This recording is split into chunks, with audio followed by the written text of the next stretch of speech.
Building your own NUC box is really simpler than you may think that it is.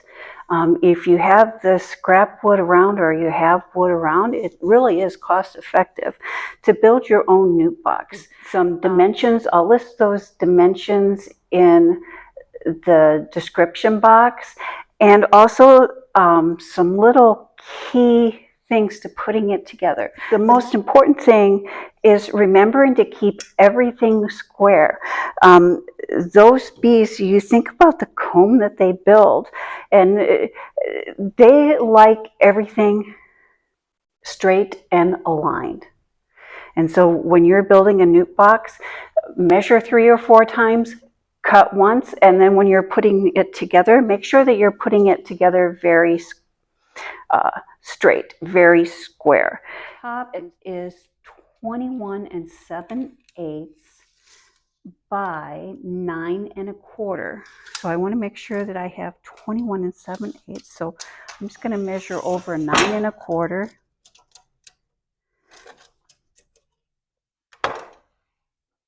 Put a little tick mark there, 1/2. Come down here, straight, 9 1/4. And then I'm also going to use my T-square to make sure that everything is straight. And so if we have this T-square straight on, and then we come down, my tick marks will line up and everything is square. First thing I'll do is I'll cut along that line there, making sure that I have this line marked up with my cut line, and then I'm going to cut it to length, which would be 21 7/8. There's 21, there's 7/8. Yeah, I might make that bottom like path a little bit longer.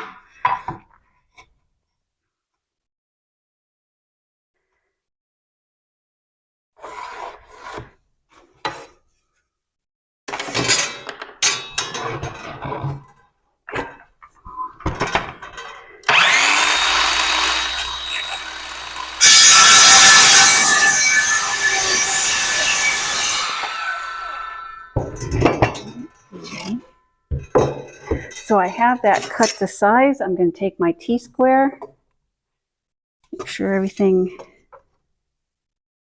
is square. There we go. Very with that. And then I'm going to label this. I'm going to label this top. And we're going to mark the dimensions.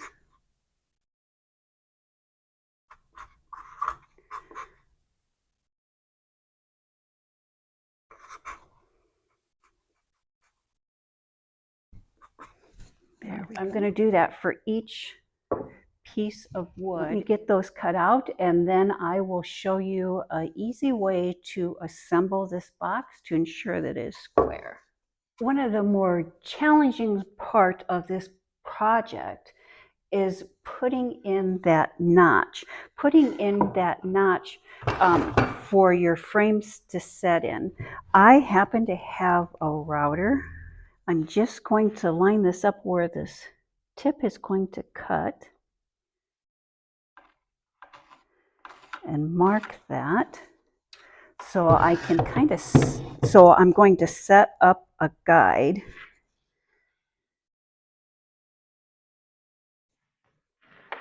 And then I'm going to clamp that down.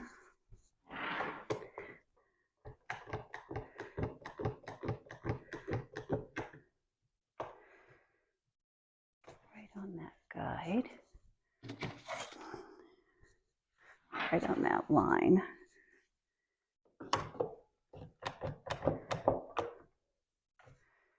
And then I'm going to set my router depth. I'm just going to take this router and follow that line there. Remember that that front is going to have that opening, and that's why we have that gap there. But we're going to start with the front and the back pieces, and we're just really using that front piece to help stabilize the side piece. We're going to line with a bead of glue,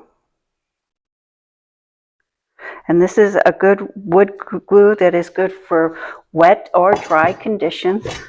And then we're going to have a side piece, and that side piece we're just going to line up square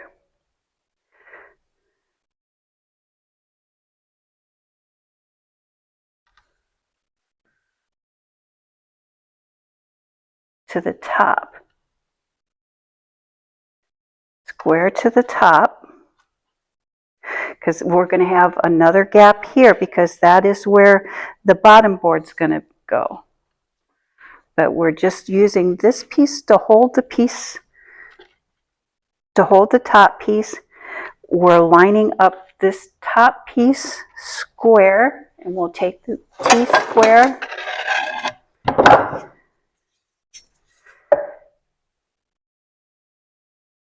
just make sure that that's nicely squared up. Flush, flush.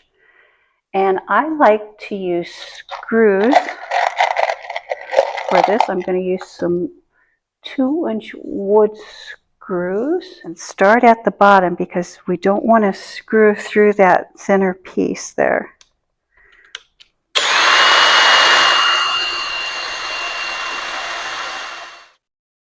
Again, we want to get that flush.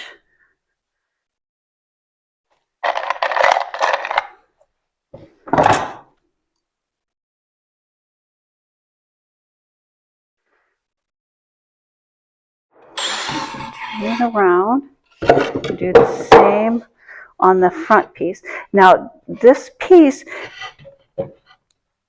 we're lining it up with the top, but we have that notch there at the top, so screwing or stapling through that top piece can be really tricky, so we want to make sure that we give ourselves plenty of space. Again, we're going to want a little wood glue.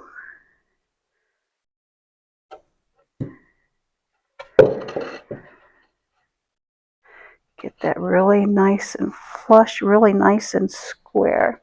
You can see that's pretty darn square. And again, start at that bottom because you have more width, you have more depth on that bottom than you do on the top.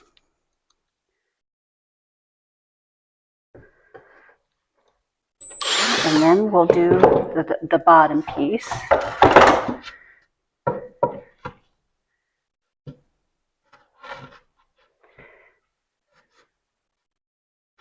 And that bottom piece, we want to square it up with the back and not the front. You can see.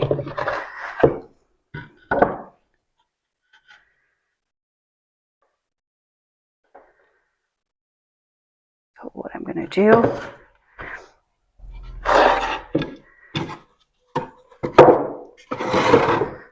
let's have that piece towards me.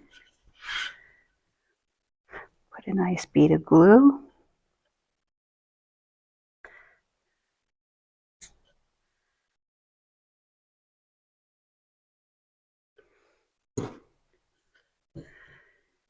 Remember the back piece and the front piece. We're just going to square up that corner in the back and make it flush with the board right there. Just flush. There we go. So we have that little landing board there in the front of the box.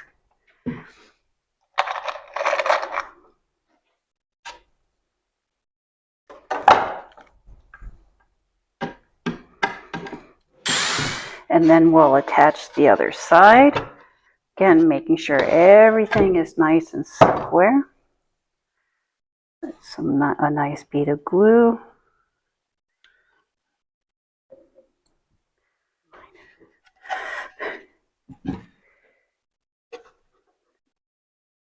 Making sure everything's nice and squared.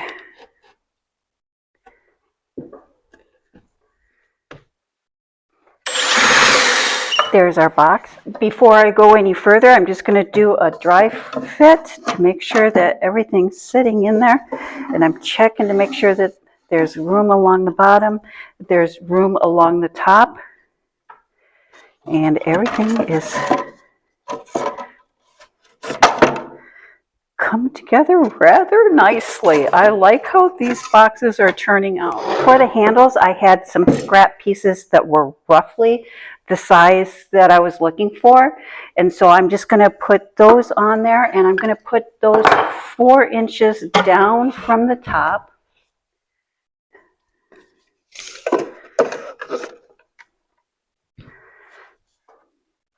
A little mark.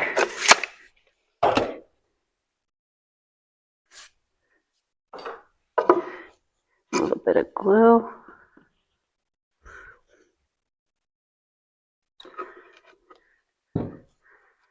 Right towards the center. 2 screws.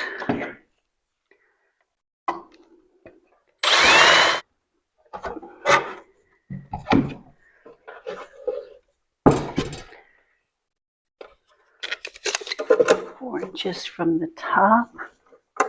And really these handles you can put wherever is going to be convenient for you, but you do want these handles because they are going to make it much easier to move these boxes.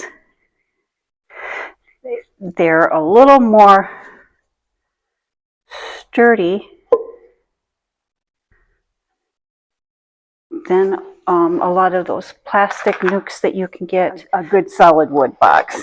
Overwintering in this plastics, especially in my climate. You know, I live in the Midwest, and so climate, you know, we always want to consider how cold it can get. I am going to fire the inside of this box and the lid. It is important that you put these 2 end pieces on for the top. These 2 end pieces really help keep that lid stable should the wind blow.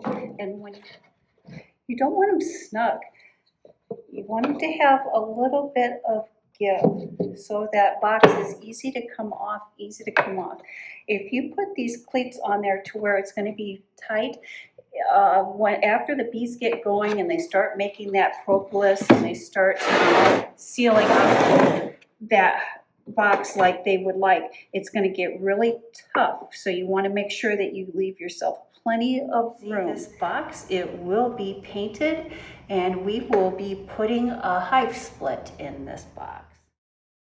Here is what my finished box